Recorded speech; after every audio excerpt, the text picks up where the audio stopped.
Првата локација ни е Скопско Кондово.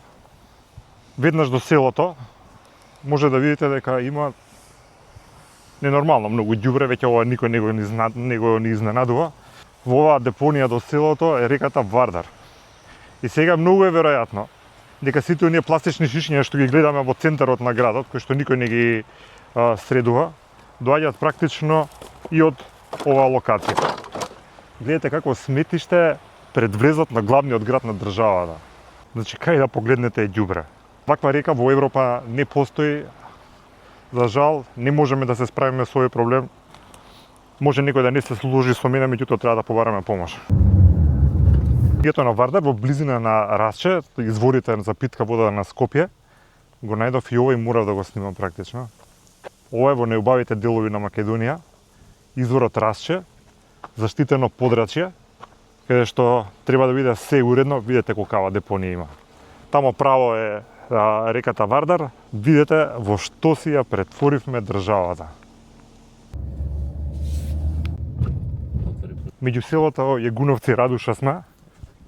Тука десно од мене е Вардар. Видите како се загадува нашата река.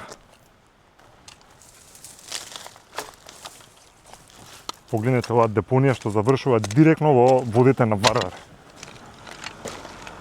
И сега овие пластики што ги гледаме тука, потечението на Вардар, малце кој ќе се зголеми нивото на водата, ќе си дојдат у Скопје и ние после да не се чудиме од каде ни е проблемот.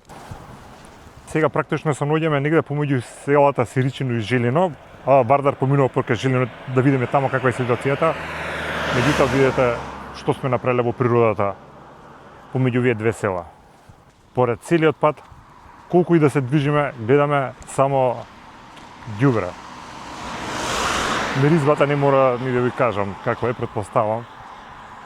Меѓутоа, ова што си го правиме самите себе, тоа е... Мислам, погледнете кај да се свртите само ѓубре. Ова не е нормално, ова не е нашата Македонија и не смееме никогаш да се помириме ова да е сликата за нас. Неверојатно, не ни помислов дека до толку може да е.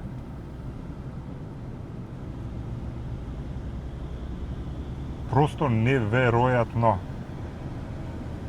Еве Македонија, библиска земја, членка на НАТО.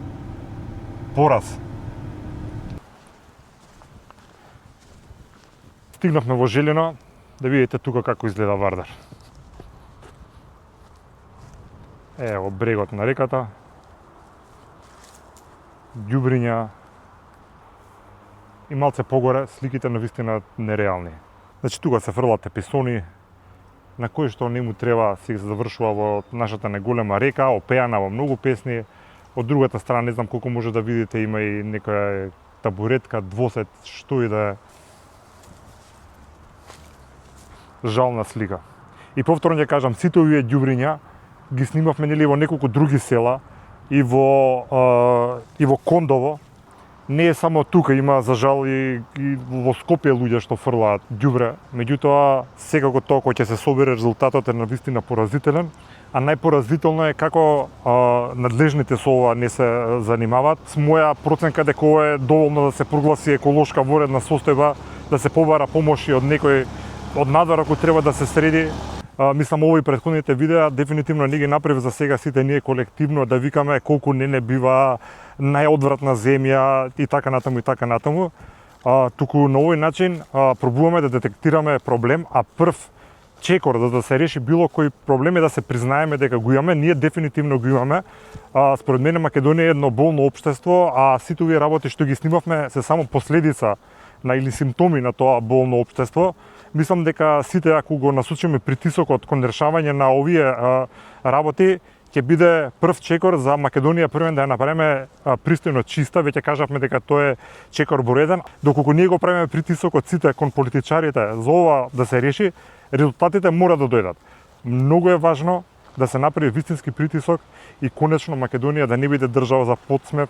Нашите најубави реки што ни се единствени големи што ги имаме да бидат нешто со што ќе се гордееме, бидејќи имаме навистина огромен потенцијал Македонија да биде една прекрасна земја, бидејќи е преубава, едно навистина пристојно место и овие поразителни слики кои што ги гледаме секојдневно едноставно да ги заборавиме и да бидат едно лошо црно минато кое никогаш не треба да ни се повтори.